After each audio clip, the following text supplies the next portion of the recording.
Hello dear friends, I welcome you all to yet another video of Ma Padmini Dental Blocks. This is Dr. Atish Kumar Pandey this side from Sundargarh, Odisha, owner and dental entrepreneur from Sundargarh, Odisha, owner of Ma Padmini Dental Care.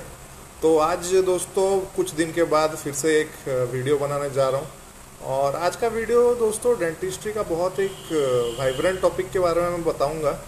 वो है sterilisation. कैसे sterilisation को maintain करें अपने clinic में, how to maintain sterilisation in your clinic, in your dental clinic. तो दोस्तों जैसे कि ये टॉपिक है, ये टॉपिक मेरे दिल से बहुत करीब एक टॉपिक है। क्यों दोस्तों? क्योंकि ये टॉपिक मेरे को मेरे इंटर्नशिप के टाइम भी मेरा पीडियाट्रिक डिपार्टमेंट में यानी कि पीडियोडोंटिक्स में और even with our oral and maxillofacial surgery में भी ये दोनों टॉपिक्स मेरे को मिले थे एज पोस्टर प्रेजेंटेशन करने के लिए, जो कि इंटर्नशिप में होता ही है। और दोस्तों उस टाइम मैं बहुत ही नर्वस था दोस्तों और उतना अच्छा से क्रिएट कर नहीं पाया था। लेकिन जब से मेरे क्लिनिक को ऑलमोस्ट 4 साल होने को हैं और क्योंकि 4 साल होने को हैं और मैं खुद ही इसको प्रैक्टिस कर रहा हूँ, तो मेरे को इसका आइडिया इतना ज़्यादा लग चुका है कि अभी स्टेरिलाइजेशन मैं आपको अच्छे से एक्सप्लेन भी कर सकता हूँ, क्योंकि मैं हर दिन स्टेरिलाइजेशन प्रैक्टिस कर रहा हूँ अपने क्लिनिक में। तो दोस्तों आज का टॉपिक है स्टेरिलाइजेशन। स्टेरिलाइजेशन दोस्तों बहुत ही इंपॉर्टेंट टॉपिक हो जाता है डेंटिस्ट्री के रिगार्डिंग और सर्जरी के रिगार्डिंग, क्योंकि बहुत सारे बैक्टीरियाज, वायरसेस आजकल, वैसे भी कोविड-19 के बाद, जब से कोविड-19 आया पूरे विश्व में, तो वर्ल्ड में आने के बाद पूरा बहुत ही ज़्यादा छा गया और स्टेरिलाइजेशन प्रोटोकॉल बहुत इंपॉर्टेंट बन गया। इवन घर के लोगों के लिए भी स्टेरिलाइजेशन बहुत इंपॉर्टेंट बन गया दोस्तों। और स्टेरिलाइजेशन में वैसे तो बहुत सारे चीज़ें हैं, जैसे कि वाटर स्टेरिलाइजर होता है या फिर आपका जो स्टेरिलाइजेशन प्रोटोकॉल इन ऑटोक्लेव होता है। ऑटोक्लेव रखना आजकल बहुत ही इम्पोर्टेंट हो गया है दोस्तों क्लिनिक्स में। और उसके बाद दोस्तों ऑटोक्लेव वगैरह के बाद फिर और भी बहुत सारे डिफरेंट स्टेरिलाइजेशन प्रोटोकॉल्स हैं। मैं थ्योरी में नहीं जा रहा हूँ, थ्योरी में अगर पढ़ाने जाऊंगा तो अभी बहुत टाइम लगेगा और शायद मेरे से आपको अच्छे खासे स्टेरिलाइजेशन के जो पीपीटीज मिल जाएंगे, आप उसको थोरोली पढ़ सकते हैं अगर आप स्टूडेंट हैं तो, या फिर अगर आप इंटर्न हैं तो वो थोरोली पढ़ सकते हैं। एकेडमिक्स के लिए अलग से है। मैं यही बस बोलना चाहता हूँ ये वीडियो के द्वारा कि स्टेरिलाइजेशन प्रोटोकॉल को आप अच्छे से मेंटेन करें। क्यों, क्या होता है ना, जब पेशेंट आपके क्लिनिक में आता है तो आप जो सर्विस के लिए जो भी चार्ज करते हैं, मान लीजिए कि आप 200 रुपीज़ चार्ज करते हैं अभी सर्विस के लिए, या फिर अपने क्लिनिक में 300 रुपीज़ चार्ज करते हैं सर्विस के लिए, या 500 चार्ज करते हैं सर्विस के लिए।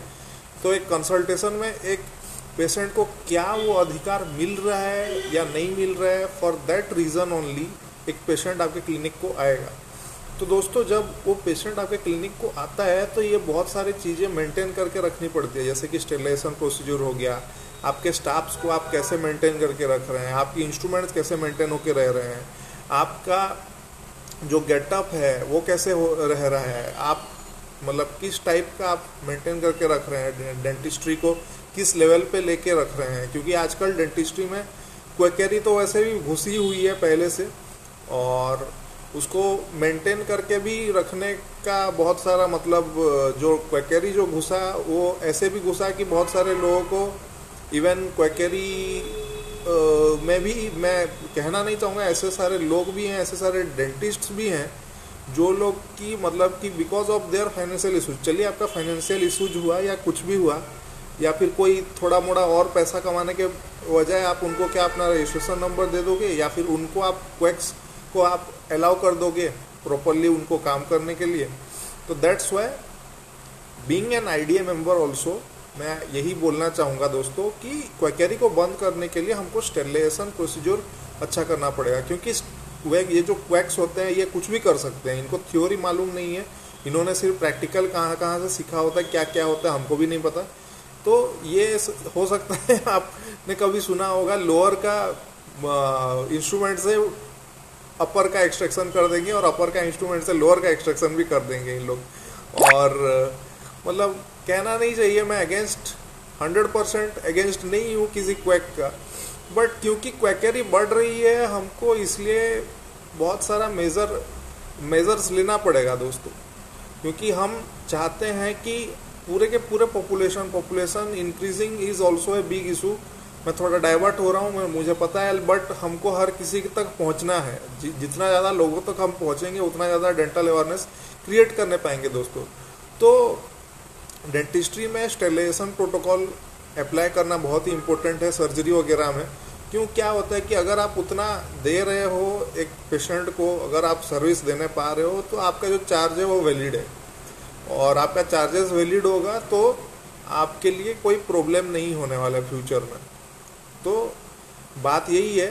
और एक चीज़ मैं आपको बताना चाहता हूँ, स्टेरिलाइजेशन प्रोसीजर आपको किस किस में ज़्यादातर रखना पड़ेगा। मेनली ओरल सर्जिकल इंस्ट्रूमेंट्स, यानी कि ओरल एंड मैक्सिलोफेशियल सर्जरी के जितने भी इंस्ट्रूमेंट्स हैं, आपके एक्सट्रैक्शन फोर्सेप्स हैं, या फिर आपके अलग इंस्ट्रूमेंट्स हैं, या फिर आपका जो नीडल्स वगैरह है, या फिर कोई और चीज़ है, उसमें आपको मेंटेन करके रखना पड़ता है स्टेरिलाइजेशन प्रोटोकॉल को। और उसी के साथ आपका चाइल्ड डेंटिस्ट्री यानी कि पीडोडोंटिक्स में भी जो फोर्सेप्स वगैरह होते हैं, मेनली सर्जिकल प्रोसीजर्स के जितने भी इंस्ट्रूमेंट्स होते हैं उसके लिए आपको स्टेरिलाइजेशन करना पड़ेगा दोस्तों। डायग्नोसिस वाले भी, जैसे कि साइडेक्स वगैरह भी हो गया, अगर लिक्विड होता है उसको भी आप यूज कर सकते हैं क्लिनिक में। मैं तो स्टेरिलाइजेशन ही प्रोटोकॉल ही यूज कर लेता हूँ। इवन आपका जो जितने भी इंस्ट्रूमेंट्स हैं, पेरियो के इंस्ट्रूमेंट्स हो, जैसे कि स्केलर किट का जो टिप्स हो गया, और मैंने डॉक्टर सागर चौधरी सर से ये सीखा है। मैं कभी मिला नहीं हूँ उनसे, बट वो बता रहे थे अपने एक वीडियो में, तो उसको मैंने इम्प्लीमेंट किया उस टिप को, कि वो डॉक्टर सागर चौधरी सर जैसे कि वो हर एक अपना एक डेपेंडिस का यूज किया होता है। प्रोस्थो में बहुत लोगों ने डेपेंडिस का यूज किया होगा प्रोस्थोडोंटिक्स में, लेकिन दोस्तों डेपेंडिस बहुत ही अच्छा यूज हो सकता है आपका एज ए आपका जो है उसमें स्पिरिट रख सकते हैं आप। स्पिरिट रख के उसमें आप टिप्स को रख सकते हैं।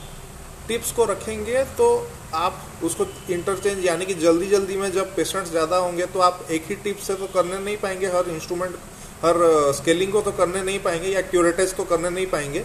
तो उसी टाइम आप उसका जैसे भी हो तो आप उसको अच्छे से आप स्पिरिट में रख के उसका स्टेरिलाइजेशन प्रोसीजर ठीक कर सकते हैं। इवन आप जो ग्लास बीड भी रख के उसको यूज कर सकते हैं। और लास्ट में मैं एक टिप देना चाहूँगा, एज ए इंस्ट्रूमेंट के हिसाब से एक नीडल कटर आता है। जब भी आप एक्सट्रैक्शन करते हैं या फिर लोकल एनेस्थेसिया देते हैं, तो जो क्या होता है कि आपका जो नीडल होता है, नीडल होल्डर जो होता है, नीडल आजकल तो वैसे भी स्टार पेन वगैरह आ गए हैं, आप चाहें तो अपने आप को अपग्रेड कर सकते हैं according to your financial ability. अगर आपका फाइनेंशियल एबिलिटी बहुत अच्छा है तो आप ले सकते हैं, अगर उतना अच्छा नहीं है तो घबराने की कोई बात नहीं है। मैं ये नहीं बोल रहा हूँ कि तुरंत ले आइए, मैं भी नहीं ले आया हूँ अब तक, थोड़ा टाइम के बाद आप ला सकते हैं, उसको इन्वेस्ट कर सकते हैं अपने क्लिनिक में।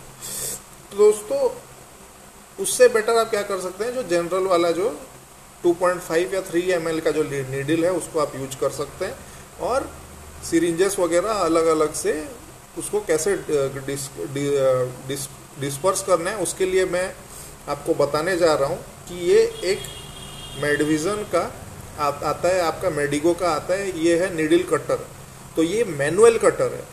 तो दोस्तों नीडल कटर इलेक्ट्रिक भी आता है, मैनुअल भी आता है। मैंने एक मैनुअल लिया है, इसका कॉस्ट ओनली दोस्तों 300 रुपीज़ है, 300 ओनली। शायद आपका एक एक्सट्रैक्शन में भी ये आप इसका पैसा आप निकाल लोगे। एक एक्सट्रैक्शन अगर आप 500 भी करते हो या 1000 में भी करते हो, नॉर्मल एक्सट्रैक्शन फर्म टूथ का, तो भी आप आराम से इसको निकाल लोगे। एक ही एक्सट्रैक्शन में इसका पैसा भी निकल जाएगा। तो ये रखिए आप, क्योंकि नीडल को आप डिस्पेंस कर सकते हैं। नीडल डिस्पेंस करने के बाद उसके बाद आप इसका बैरल को भी कट कर सकते हैं। दोनों को कट करने के बाद आप इसको फेंक सकते हैं कहीं भी, मतलब कहीं भी नहीं, मतलब कि आपका जो बायोमेडिकल वेस्ट जो होगा उसमें आप दे सकते हैं। और अलग अलग से रहेगा तो किसी को लगेगा नहीं, और जो भी मेडिको लीगल केसेस वगैरह होने का चांसेस कम रहेगा।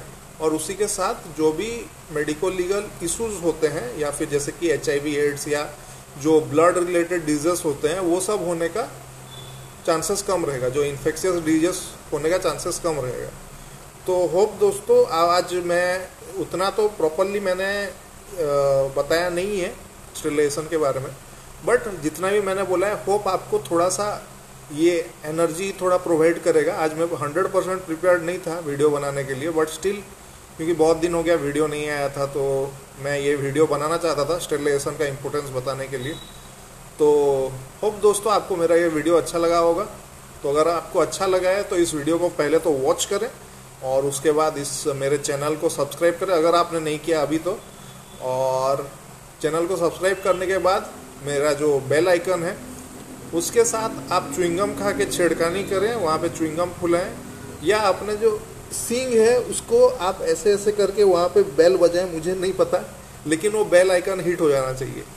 ठीक है दोस्तों, और आप सबके फीडबैक मेरे को बहुत अच्छे लगते हैं, कमेंट कीजिए और ज़्यादा अच्छा लगे तो शेयर भी कर सकते हैं। मुझे I am really thankful and blessed to have got you all people for the support. एक वीडियो भी 1000 हो चुका है जो कि थोड़ा सा नेगेटिव था, लेकिन वो कड़वी बात मैंने बोली थी बोल के अब थोड़ा थोड़ा लोगों को भी जागरूकता आ रही है डेंटिस्ट्री के बारे में, और डेंटिस्ट्री का वो वीडियो 1000 व्यूज होने के लिए थैंक यू सो मच। आप लोगों का लव एंड अफेक्शन रहा उसके लिए, मेरे हार्ड टाइम्स में भी आप लोगों ने मेरा साथ दिया, थैंक यू सो मच।